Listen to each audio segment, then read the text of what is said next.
considering option 2 on elected members' papers. Option 3. Option 3. We were discussing B1. May I speak? Yes, Councillor Coe. Yes, Madam Chair, I would like to move options B2 to B5, that we accept the recommendations of the Independent Hearings Panel, that it does not identify in Table 1, as we have discussed, and that we publicly notify this decision in accordance with Clause 102 of Schedule 1 to the RMA by August 2023. Do you want me to read the rest out? I think they're in elected members' papers. Right. Do I have a seconder? Seconded by Councillor Spires. Right of introduction. Oh, B6. There's a B6. Yeah, we definitely need to do that. Are you moving B6 as well? What's B6? Refer the recommendations of the Independent Hearings Panel that is B5. That's B5. B5. I said B2 to B5. Oh. B6? as well. Sorry, we're popping it on the screen. All right. So we're just popping the recommendations on the screen. So far we have B2 to B5. We're just checking out B6. Been moved and seconded.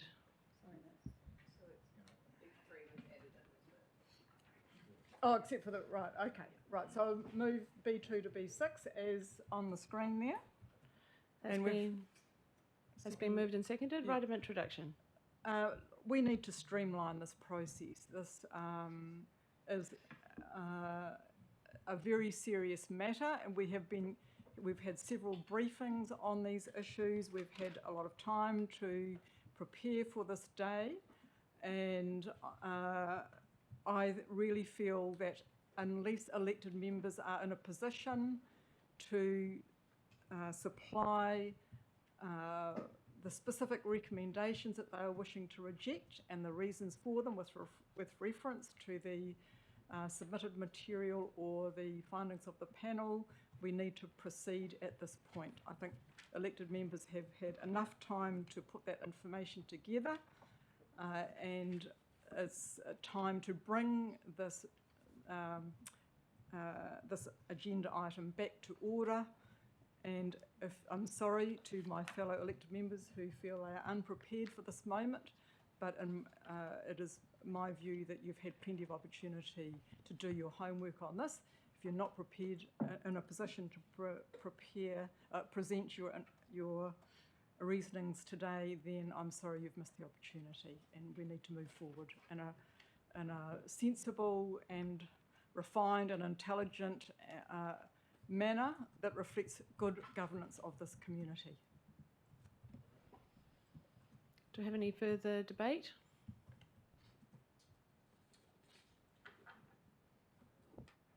Councillor Halliday. Through you, Madam Chair, and I'm afraid this is off the cuff. Respecting what Councillor Coe has just said, I have no issue around what she's looking to recommend for moving. What I do have issue around is regards to talking or referring to lack of preparation in regards to this meeting by other councillors. I know for a fact that I have tried to get some clarity on issues and been shut down through questioning in the past because we've run out of time. And what I find annoying is there's thousands and thousands and thousands of hours that have been spent on this by staff. And I'm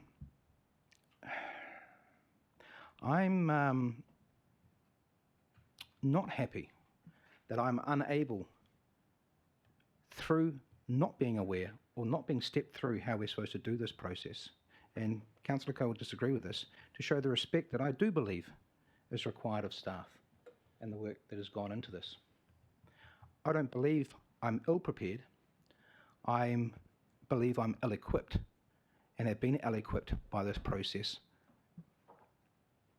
to get where we are. I've been told through this process that we'll get the opportunity to have our say at this point. And everything seems to get channeled down to this point through everyone else.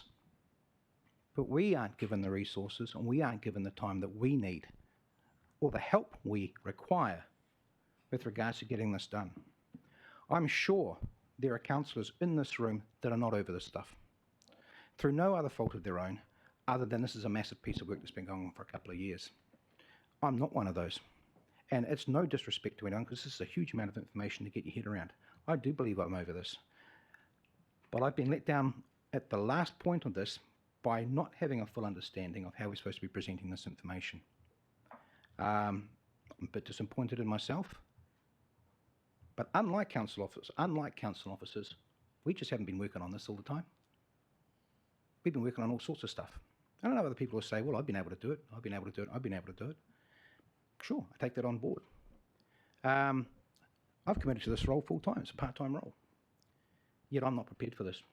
And I've got all this information, all handwritten information. I can put it into that format now that I really do get an understanding of it, but I don't feel I've been given the tools to have that understanding. And I also respect what Councillor Coe said, because we have process, and I'm a process person. So if that's the will of the table, then I miss out. Unfortunately, I feel that the representation, or the reason I'm here, is to represent my community. And it's unfortunate that I'm not able to do that. Councillor Halliday, I just want to give you an opportunity, because this is your opportunity to if you've got problems, to express them. They don't need to be expressed through alterations. I'll carry on now that I've got the microphone. So if councillors have enough problems with the plan change, they are free to vote against this recommendation. They're free to bring those arguments to the table. I will let councillors speak again if necessary, because it's important that everybody has their say. But it doesn't necessarily need to mean that we make specific alterations. That's quite an unusual thing to do. And as we heard from staff earlier today, depending on the complexity of them, it can be a more difficult task than rejecting the whole plan change. So, and we've heard that from staff this morning that a discrete geographical area can assist with that in terms of not having too much complexity as well. So, yeah, it's been a bit of a messy process today, but it's the first time a lot of the councillors have been through a statutory process like this, which is a bit different to the usual decisions that we make, where we bring our ideas to the table, we listen to the community. That process has kind of been done ahead of this meeting by a group that we delegated to do that work. And it's up to us to say, have they done a good job or haven't they? Or do we agree with everything they've said? Or is there something we've got a problem with? Or is there enough that we've got a problem with that we reject it and send it back to the minister? That's the process that we sit in. So I'm going to support this recommendation, depending on what I hear through the debate. I think that a huge amount of work has gone into it. I've had a careful look at what the commissioners have said. There's been a long and robust process. We've had quite a lot of briefings or a chance to understand the information that's in front of us. So, yeah, we'll see what happens when we go to the vote. Councillor Hanford. Yeah, kia ora. I'll try and keep this relatively brief. I just wanted to really thank staff. Thanks Andrew, thanks Jason, thanks Darren, thanks to the whole team, the whole district planning team. Thanks for putting up with this discussion and kind of fronting up to the questions and the concerns and the comments that elected members have had right through this process, not only today, but through the briefings. As Janet mentioned, it feels to me like we've had a really good opportunity to thrash out issues that we have seen both in the independent hearing panel's report that may have come to fruition for us based on other information that submitters had put forward to them. And so I feel like I personally have had a good opportunity to get across that, and I'm feeling really confident in the integrity of that process and in the work of the independent hearings panel. And I thank them as well for the work that they've done in delivering kind of what we have in front of us today, their recommendations. I think also, it's important for us to not lose sight of what we're actually trying to do with this plan change. So much of it, obviously, well, the scope of it is defined by central government, but also the outcomes that that will actually bring for our community. Let's not lose sight of that in the messiness of the process or the complicated nature of this conversation, that actually what we're talking about here is more housing in the right places for people, for members of our community who need it, and providing options of different types of housing, whether that be papakainga or whether that be, high density housing. That's a really exciting thing for the future of our community. And I feel like, in the next 20, 30, 40 or so years, I'll get to see this community change, and it's going to change, it will change. And the fact that we, through these sorts of decisions, have the opportunity to shape that in a way that can reduce emissions by building close to our transport hubs. We can get innovative about the kinds of solutions that we bring forward through other plan changes that support this and add to it. It seems a shame that we kind of get stuck in a narrative around change being a bad thing. And the fact that, I'm actually quite excited about this plan change, and I'm excited about supporting these recommendations, B2 through B6 today, and the impact that will have in our community in the longer term. So thanks so much for staff, all of your work, and thanks for putting up with us. Well said. So I'm not seeing any more lights on, so... Oh, Councillor Kirby. I know some others have put on as well now. Thank you, Madam Mayor. I'm supportive of this. I wrote in my notes, obviously we moved a motion before about rejecting one particular recommendation, but top above that was accept all recommendations except for on my notes, and I forgot to mention that earlier. So I'll be supporting this because, like Councillor Hemford, there are aspects of this plan change that are very exciting for us as a community. In terms of moving forward, I think any time we look at change and development and growth, there's going to be challenges that come with that, and people aren't going to like it, myself included. But we have to think about how we get the best out of what is a process that has been legislated by central government. And I think our staff have done a fantastic job, along with our independent hearings panel, of taking the process that was forced on us and making it the best they could to get us an outcome that gives us opportunity to grow a district that is vibrant, that's alive across all areas of our society. So I'm excited by that. Councillor Wilson. I'd reiterate the thanks to Jason and Andrew and Abby and Alf and all you guys who've had some fun and games with this for quite a long time. I don't have any issue with the way the process was followed at all. For me personally, I have a really big issue with the descriptive process itself. So government has landed this on the table of councils. Part of the prescriptive process that I really had an issue with was telling substantial portions of the Kāpiti coast that their area doesn't qualify as special character, that wasn't a qualifying matter, and I take very strong exception to that, and I think a lot of parts of the community will as well. There was a mechanism that the Takiwa precincts that applied that I think could equally have applied to a number of other areas as well. The other issue, and this is clearly going to happen, so it's about what the where to from here, and for me there seems to be quite a few contradictions. We are going through a vision Kāpiti process where we're going out and asking people what their vision is. One of the things that you saw through the submission process is a lot of people told you what they didn't want, and what they didn't want is what they're actually going to get in this. That very few people said, yes, we really want some 15-storey buildings in Kāpiti, and can you give us some 10-storey buildings at the beach, and can you intensify here, there and everywhere? And they said, no, we don't want that. But anyway, that's what this is part of the... And the other thing too is we've got some other issues which I think might be tricky. This morning we discussed the cruise private plan change, There's a judicial review underway with the Waikanae Land Company versus KCDC. Where does that fit inside of this? And some of those processes that are ongoing, it's really interesting about how we fit in and around those, and what message are we sending to the public. So the message I'm sending to the public is that when we're doing our visioning, we are genuine in that, but there has been a prescriptive process that overlays that, and we have to work within those parameters.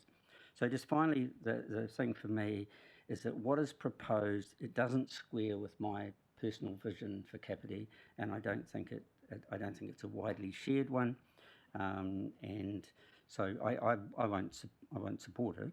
And my personal view is that we shouldn't be telling the people of Kāpiti, you're going to get this, because I don't agree that they should. I think if anybody's going to be doing that, the minister should be saying it. That's where I'm at. Councillor Pravanov. Thank you. I'll be brief. I have a number of more recommendations that I would like to be considered for to be rejected. So the question is whether or not you continue with. So we have the a motion that's been moved and seconded. It's on the table. Yes. So we'll finish that process. Right of reply.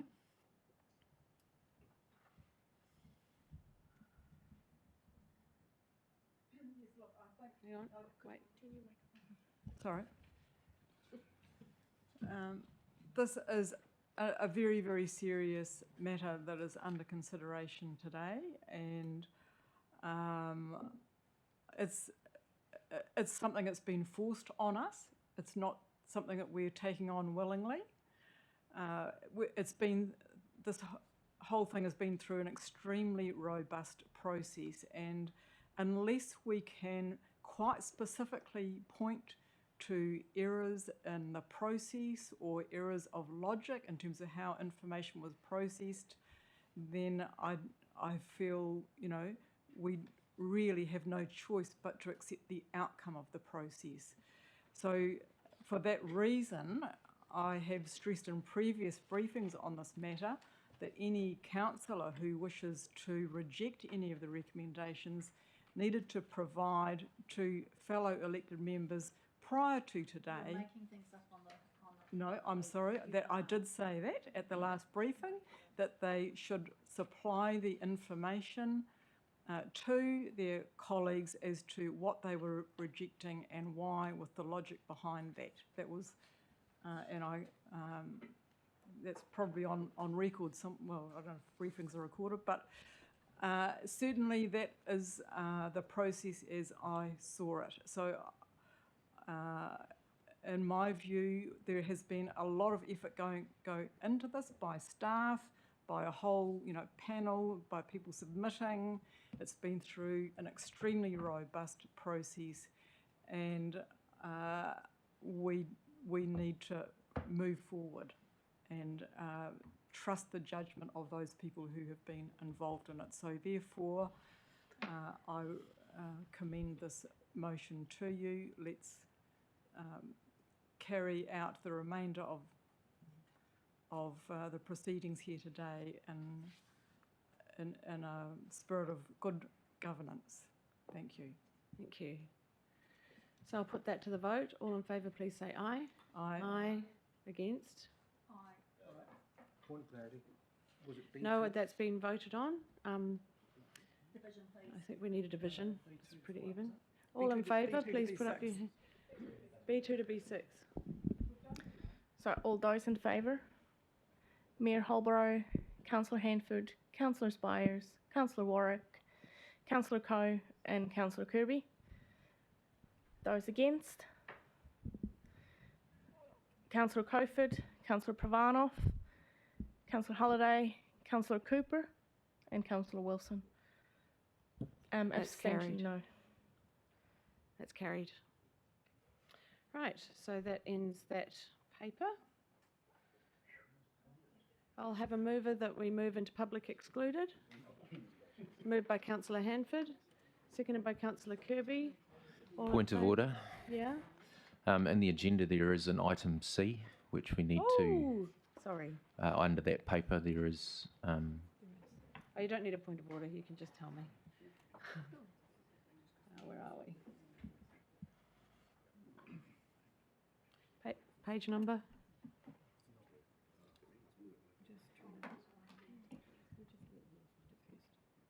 I just got. Oh, C. Oh, yes, we have a C section. Investigate and report. I'm not even going to laugh. And report back to council within 6 months. So, investigate and report back to council within 6 months the potential scope for further changes to the district plan related to future urban development, mana whenua sites. So you don't need to worry about C.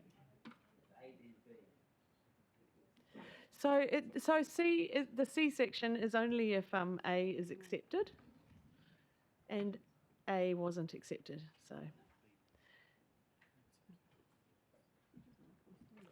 So is it up to? does, So I'm just getting some advice. Apparently we can. I would assume it does apply for the majority of what we've done.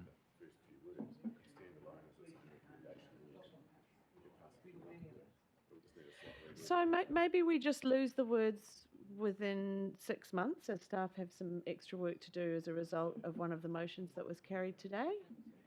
So it says investigate and report back to council within 6 months on the potential scope for further changes to the district plan. Is 6 months still going to be a? Then you just instruct us. Okay, so I'll move this from the chair. So we delete the first sentence if and only if, etc. And then C1 to C3. And I'm just getting clarity from staff whether 6 months is still, that's still an appropriate time frame. So we're page 9 of elected members' papers. C1 to C3, and that's 3.1, 3.2 and 3.3. I'm moving that from the chair. Do I have a seconder? Yep. Seconded by councillor Coe. That's behind you. I think it's really fantastic that we can still progress with this today. It includes development of Papakainga, reviewing the growth strategy, build council's urban design capacity.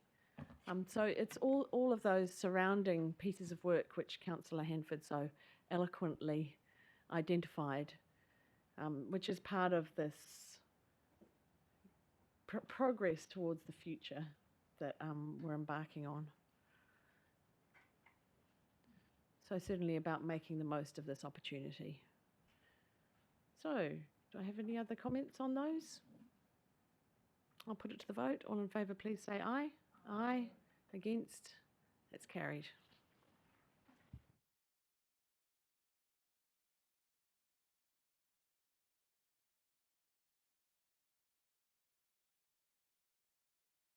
We don't have any minutes today, so we are moving into public excluded. That was moved by Councillor Hanford, seconded by Councillor Kirby. All those in favour, please say aye. Aye. Against? That's carried. Thank you for your attendance, those in the public gallery.